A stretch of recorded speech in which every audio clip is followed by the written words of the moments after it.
ताज्या बातम्यांसाठी महान करेला सबस्क्राइब करा आणि बेल आयकॉनला क्लिक करा।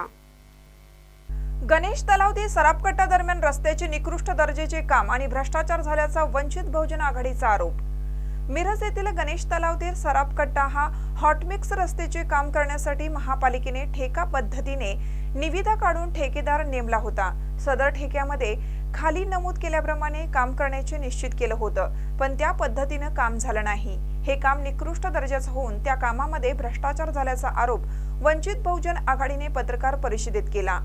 त्यातर्फे सांगली शहरातील मिरजमधील गणेश तलाव ते सराफकट्टा या रस्त्याचे जे निकृष्ट पद्धतीने काम झालेलं आहे त्या संदर्भात आवाज उठवण्यासाठी आज आम्ही ही प्रेस कॉन्फरन्स बोलवलेली आहे।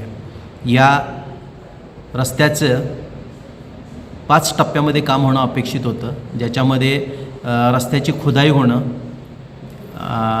विशिष्ट पद्धतीने साईड पट्ट्यांचं मार्किंग करून भरून घेणं, त्याचबरोबर शासनाने दिलेल्या याच्याप्रमाणे 75 मिलीमीटर जाडीची खडीकरण करून त्याच्यावरती परत हॉटमिक्स डांबरीकरण करून ग्रेड एचा खडी वापरून रस्ता होणं अपेक्षित होतं।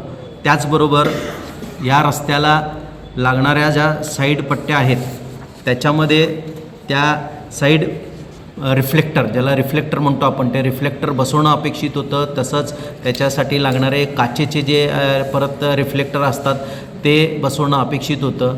त्याचबरोबर ह्या रस्त्याच्या याच्यामध्ये जे 2.5 मिलीमीटर जाडीचे आणि 35 mm जे रिफ्लेक्टर बसवणं अपेक्षित होतं, त्यातला कुठलाही एकही पद्धतीचं काम झालेलं म्हणजे रिफ्लेक्टरचं कुठलंही काम झालेलं नाही असं आपण बघितलं तर ते लक्षात येतं।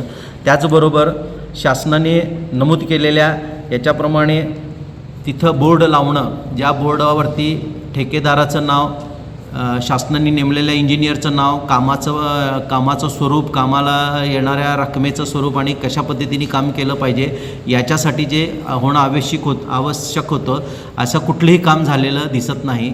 साधारणतः हा ठेका 1,05,67,604 रुपयेचा ठेका असून याच्यामध्ये शासनाच्या म्हणजे महानगरपालिकेच्या अधिकारी आणि कॉन्ट्रॅक्टरनी संगनमताने मोठ्या प्रमाणामध्ये घोटाळा केल्याचे निदर्शनास येते असं वंचित बहुजन आघाडीचं म्हणणं आहे। कारण एकतर या ठेक्याचा ज्या पद्धतीने ठेका दिला गेलेला आहे, महानगरपालिकेची जी वर्क ऑर्डर आहे त्याच्यामध्ये फक्त ठेक्याचा रक्कम, त्याच्यानंतर येणाऱ्या ठेकेदाराचं नाव, त्यानंतर फक्त मेजरमेंट घेणं आणि त्याला बिल देणं एवढंच नमूद केलेलं आहे। याच्यामध्ये कुठंही कालावधीमध्ये जर काम झालं नाही तर त्याला त्या ठेकेदारास काय दंड आहे किंवा अथवा नाही। त्याचबरोबर जर निकृष्ट दर्जाच्या रस्त्याचं काम झालं तर त्याच्यामध्ये कुठल्याही प्रकारचा दंड किंवा कुठल्याही प्रकारची शिक्षा ठेकेदाराला नमूद केलेली नाही आहे।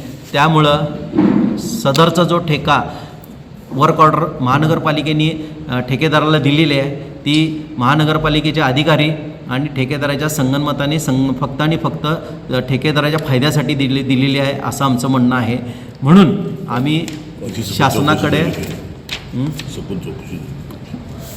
आम्ही शासनाकडे या संदर्भात याच्या आधी पण एक निवेदन दिलं होतं। ज्या वेळेला रस्त्याचं काम चालू होतं त्याच वेळेला आम्ही आयुक्तांच्या निदर्शनास हे आणून दिलेलं होतं, पण त्याच्यावर ही आयुक्तांनी कोणत्याही प्रकारची कारवाई केली आहे असं लक्षात येत नाही।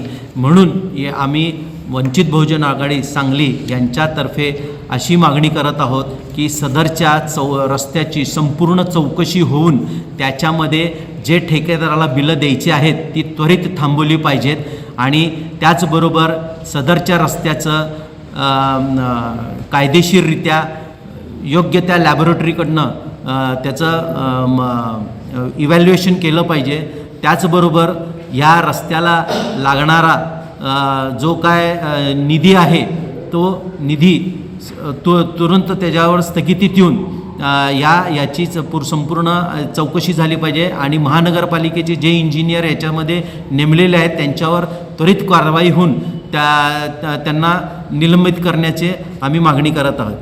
जिल्हा अध्यक्ष महावीर तात्या कांबळे, जिल्हा महासचिव राजू मुल्लानी, जिल्हा संघटक नितीन सोनवणे, सामीकू मनपा क्षेत्र अध्यक्ष सागर आनंद सागर पुजारी, संपर्क प्रमुख नझीर झारी, मिरज शहर अध्यक्ष सतीश शिकलकर, युनुस चाबुकस्वार आदी पदाधिकारी उपस्थित होते. महानकारी न्यूजसाठी आदी माने, मिरज.